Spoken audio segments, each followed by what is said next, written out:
ठिकाणी आपण सर्वजण अभयदादा साळुंखे यांना विधानसभेमध्ये पाठवण्यासाठी आपण सर्वजण एकत्रित झालेलो आहोत।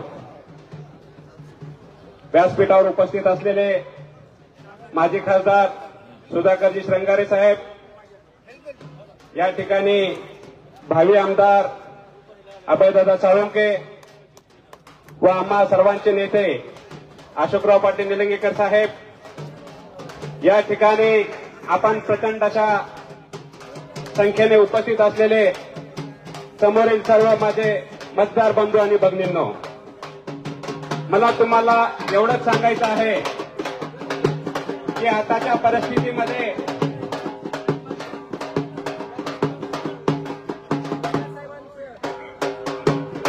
या ठिकाणी धनदांडग्यांची लढाईच्या विरोधात लढाई लढण्यासाठी गरीब माता भगिनी अभयदादा यांना त्यांच्या रूपाने पैशाची मदत करण्यासाठी या ठिकाणी सर्व माता या ठिकाणी आलेल्या आहेत। पैशाच्या रूपाने त्यांना आशीर्वाद देण्यासाठी एका गरीबाच्या पोराला विधानसभेमध्ये पाठवण्यासाठी या माता या ठिकाणी आपले पैशाचे अर्पण करत आहेत। आपण सर्वजण टाळ्याच्या गजरामध्ये या कृतीचं आपण सर्वजण स्वागत करायला पाहिजे। ही लढाई धनदांडगे विरुद्ध एक गरीब मराठा अशा पद्धतीची ही लढाई आहे। तर माझे सर्व बांधवांना विनंती आहे की आपण टाळ्याच्या गजरामध्ये या माता भगिनीचं आपण स्वागत केलं पाहिजे।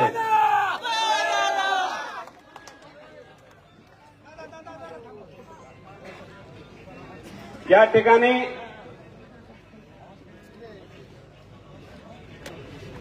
आपला सर्वांना सांगू इच्छितो की भारतीय जनता पार्टी यांना आता कोणत्याच समाजाचं मत या ठिकाणी पडणार नाहीये, कारण ते सतत सांगत असतात की भारतीय जनता पार्टीचा जो डीएनए आहे तो ओबीसी आहे।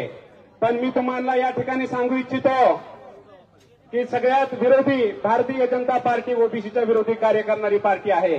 त्याचा इतिहास असा आहे की ज्यावेळेस मंडळ आयोगाची लागू झाली भारतामध्ये, त्यावेळेस ओबीसीच्या विरोधामध्ये भूमिका घेणारा राजकीय पक्ष म्हणजे भारतीय जनता पार्टी आहे। त्याने मंडळ आयोगाच्या विरोधात जाऊन त्या काळातलं तत्कालीन सरकार पाडण्याचं पाप या भारतीय जनता पार्टीने केलेलं आहे। आणि ते आता सांगत आहेत की आमचा भारतीय जनता पार्टीचा डीएनए जो आहे तो ओबीसी आहे। ते साफ खोटं आहे। आपण जाऊन त्यांना पहिला प्रश्न विचारा की तुम्ही मंडळ आयोग लागू केला त्या तत्कालीन सरकार तुम्ही का पाडलं?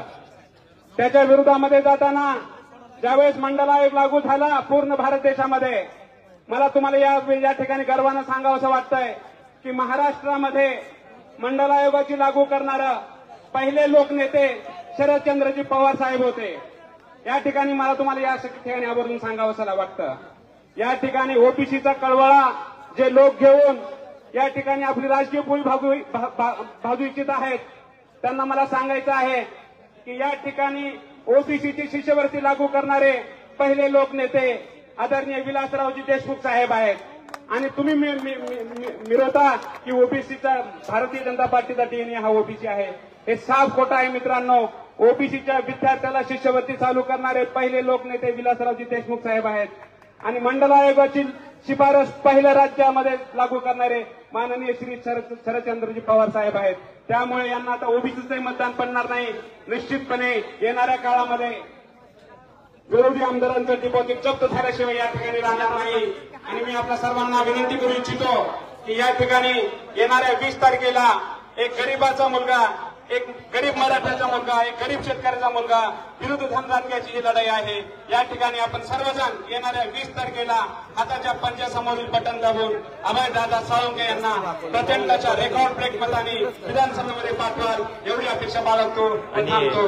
धन्यवाद। जय हिंद, जय महाराष्ट्र, जय संविधान।